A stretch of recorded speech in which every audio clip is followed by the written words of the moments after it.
Viens Seigneur Esprit Saint dans nos cœurs, pour que nous puissions accueillir cette parole qui nous est donnée aujourd'hui.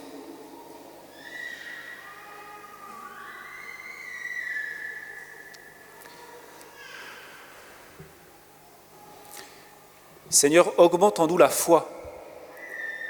Frères et sœurs, cette demande des apôtres, elle pourrait être aussi la nôtre ce matin. N'avez-vous pas, vous aussi, le désir de grandir dans la foi, d'avoir une foi plus ardente, une foi plus forte? Moi, en tout cas, j'aimerais bien que le Seigneur augmente ma foi, car je vois bien qu'il y a des moments où je doute que Dieu existe, où je doute que tout ce en quoi on croit soit vrai. Je vois bien que parfois j'ai la tentation de penser que peut-être on se trompe ou on passe à côté de la vraie vie. Alors je vous rassure, en général je me reprends rapidement, ou bien le Seigneur m'envoie un petit signe, me fait vivre un événement ou rencontrer une personne qui me remet sur le chemin de la foi et qui me fait dire à nouveau « Mais oui, c'est bien vrai ». Mais je vois bien que j'ai des doutes et que j'ai besoin de demander au Seigneur « Augmente en moi la foi ». Peut-être vous aussi vous avez des doutes parfois, votre foi vacille ou est timide. Vous avez peut-être besoin que votre foi grandisse. Ça vous parle? J'aimerais bien aussi que le Seigneur augmente ma foi, car je me rends bien compte que dans certaines situations, je ne crois pas vraiment que Dieu puisse agir. Dans certaines situations, je ne vois que ma faiblesse, je suis centré sur mon incapacité, et en fait, je ne compte pas vraiment sur l'action de Dieu à travers ma faiblesse. Par exemple, vous voyez, quand je dois prêcher, quand je dois parler, que je dois faire telle ou telle activité, je vois bien que je manque de foi, que je ne m'en remets pas assez à lui, que je ne lui fais pas assez confiance. J'ai mon petit regard humain sur les choses, mais je ne considère pas les choses dans la foi, en comptant vraiment sur Dieu. Vraiment sur Dieu. Alors j'ai besoin que le Seigneur augmente ma foi. Et peut-être que vous aussi, dans votre vie, vous voyez des situations où vous êtes comme transi par votre faiblesse, vous êtes dépassé par la difficulté, vous vous sentez incapable de réaliser ce que vous devez faire, ou en fait vous ne comptez peut-être que sur vous, et vous oubliez de compter sur Dieu. Vous ne croyez pas vraiment qu'il puisse agir à travers vos faiblesses.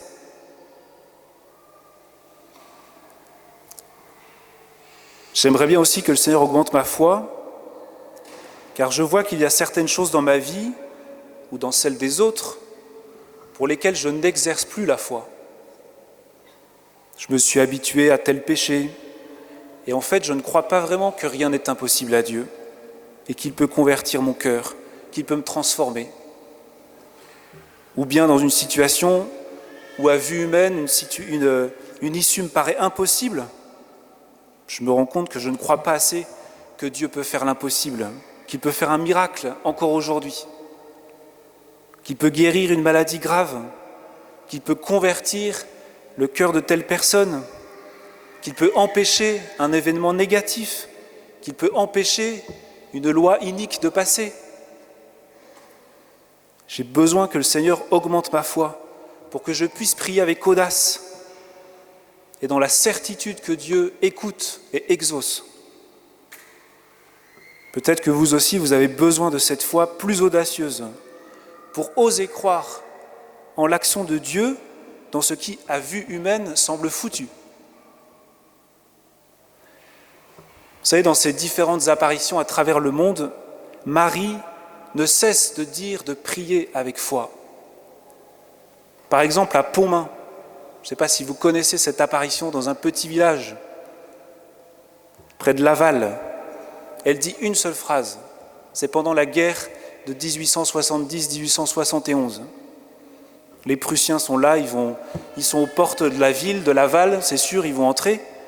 Et Marie apparaît et elle dit à ses enfants qui sont là, « Mais priez mes enfants, Dieu vous exaucera en peu de temps. Mon fils se laisse toucher. » Mon fils se laisse toucher. Et ils ont prié.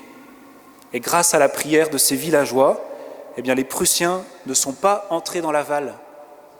Et 1 semaine après, l'armistice a été signé.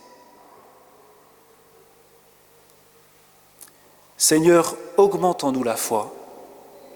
C'est ce que demandent les apôtres. Et Jésus répond, « Si vous aviez de la foi gros comme une graine de moutarde, vous auriez dit à l'arbre que voici, déracine-toi et va te planter dans la mer, et il vous aurait obéi. » En fait, Jésus répond à la demande des apôtres par une image paradoxale. Parce qu'une graine de moutarde, à l'époque, on considérait que c'était la plus petite de toutes les graines. La plus petite. Et puis cet arbre dont il parle, quand on regarde le texte grec, en fait, c'est le sycomore. Et le sycomore, eh bien, il était réputé pour être l'arbre le plus indéracinable. Donc en fait, c'est complètement paradoxal. Si vous avez une foi toute petite, vous pourrez accomplir quelque chose qui est complètement impossible. On n'a donc pas à évaluer notre foi, à savoir si elle est petite ou grande, mais à l'exercer, cette foi, à l'exercer, à agir en comptant non pas sur nous, mais sur la puissance de Dieu. C'est lui qui agit. Et ce n'est pas nous, avec notre foi petite ou grande, c'est lui qui agit. C'est lui le maître. Et nous ne sommes que des serviteurs appelés à exercer dans la foi ce qu'il nous demande de dire ou de faire. Il me semble que c'est ça le sens de ce que répond Jésus à cette demande. Si vous aviez de la foi gros comme une graine de moutarde, vous diriez à cet arbre, déracine-toi et va te planter dans la mer. Et c'est peut-être pour cette raison que Jésus raconte ensuite cette parabole sur les serviteurs. En fait, il nous rappelle que nous ne sommes que de simples serviteurs, des serviteurs quelconques. Nous sommes des subalternes. Le maître de l'action, c'est lui. Le maître de l'action, c'est lui. Nous sommes au service d'une œuvre qui nous dépasse complètement. Nous n'avons pas à porter la responsabilité du royaume de Dieu et de l'œuvre qu'il veut accomplir dans le monde. Notre part, c'est d'être des simples ouvriers dans sa vigne, des serviteurs de son action à lui. En fait, ça doit nous rassurer et ça doit nous encourager, cette parole de Jésus aujourd'hui. Vous n'êtes que des serviteurs, c'est moi le maître, c'est moi qui agis. Et il a choisi de nous prendre comme des serviteurs, mais le boss, c'est lui. Et il nous appelle à obéir simplement, humblement, comme des petits enfants, à ce qu'il nous demande dans la confiance. Il suffit donc d'un peu de foi, un peu de foi. Cela suffit à Dieu pour faire des miracles. Mais encore faut-il l'exercer, cette foi, parler et agir comme de simples serviteurs qui disent et font ce que leur maître leur demande. Par exemple, Jésus nous demande d'annoncer l'Évangile, de chasser les démons, de guérir les malades, en son nom. Est-ce qu'on le fait ?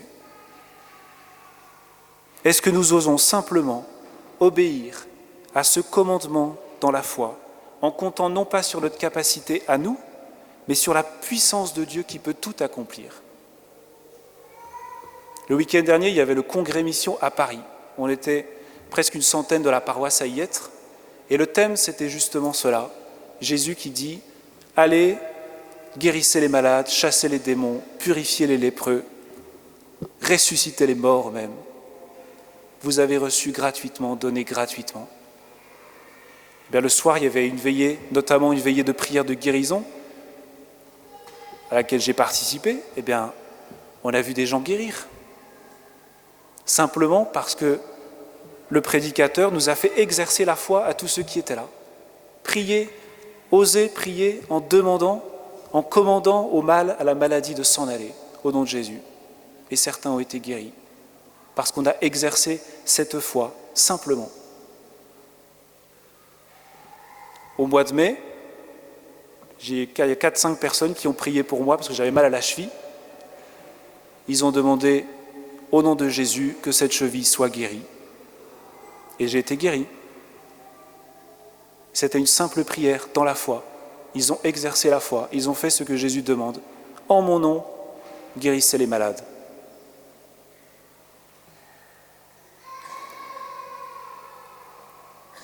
Oui Seigneur, donne-nous cette foi du serviteur qui obéit à ta parole, en sachant que c'est toi le Maître, en comptant sur ta puissance à toi. Alors pour terminer, pour que vous voyez, cette parole ce soit concret et qu'on la mette vraiment en pratique, je vous propose simplement maintenant un exercice de prière tout simple pour exercer la foi, pour poser un acte de foi.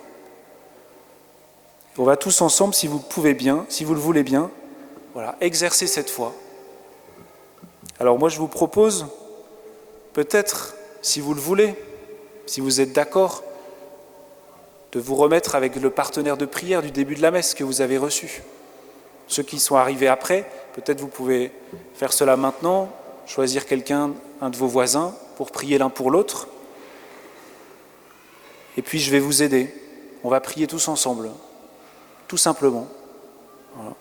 Alors qu'est-ce qu'on peut remettre dans cette prière ? On peut remettre des doutes.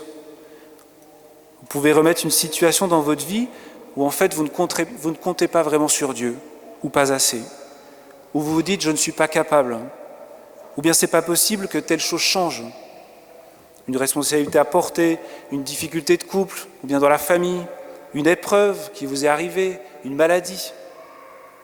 Vous pouvez remettre des situations que d'autres vivent aussi, maladie, deuil, chômage. Vous pouvez remettre quelque chose à convertir en vous, et où vous ne croyez pas vraiment en fait que Dieu puisse agir, vous transformer. Vous pouvez remettre une personne où vous vous dites que ce n'est pas possible qu'elle se convertisse.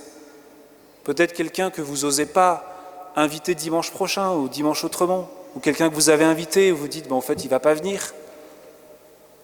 Vous voyez ? Toutes ces situations, en fait, on ne compte pas vraiment assez sur l'action de Dieu. Alors avant qu'on prie, je voudrais simplement vous redire l'oraison qu'on a dit au début de la messe et à laquelle vous avez tous répondu « Amen », tous en chœur. Ça veut dire que vous étiez d'accord avec cette prière. Alors je vous la relis. Dans ton amour inépuisable, Dieu éternel et tout-puissant, tu combles ceux qui t'implorent bien au-delà de leurs mérites et de leurs désirs. Vous voyez que ce n'est pas une question d'avoir une petite foi ou une grande foi, bien au-delà de leurs mérites et de leurs désirs. Répands sur nous ta miséricorde en délivrant notre conscience de ce qui l'inquiète et en donnant plus que nous n'osons demander. En donnant plus que nous n'osons demander. Vous avez tous répondu « Amen ». Vous voyez ? Alors, on va y croire à ce qu'on vient de demander à Dieu. Il va le faire. Voilà. Alors, si vous voulez bien, je vous propose qu'on se lève, qu'on prie les uns pour les autres. Vous pouvez vous remettre avec votre partenaire de prière. Voilà. Simplement, si vous n'avez pas choisi quelqu'un au début de la messe, vous pouvez le faire maintenant.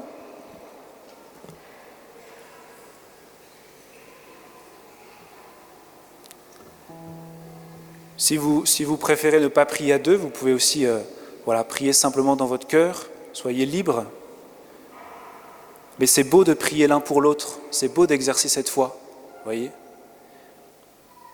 Alors, on va d'abord invoquer l'Esprit Saint, et puis après, vous allez décider qui commence à prier pour l'autre, et puis vous pouvez dire, j'aimerais que tu pries pour telle situation, telle chose.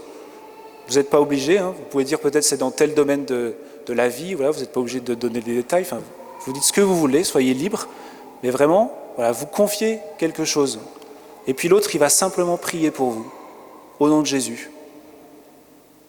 Pas besoin de faire des grands discours.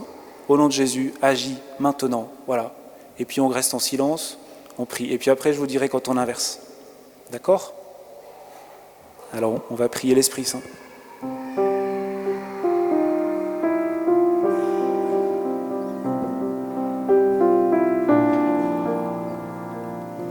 Viens, souffle de Dieu, viens.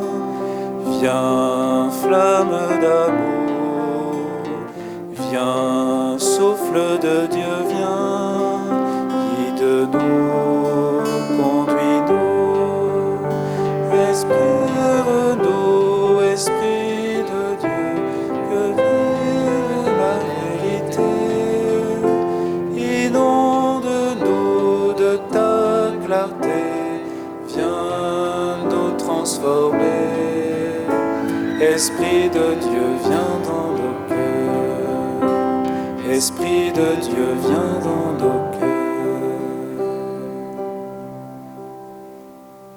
Voilà, alors une première personne, dans les deux, commence à dire ce pourquoi il veut que l'autre prie.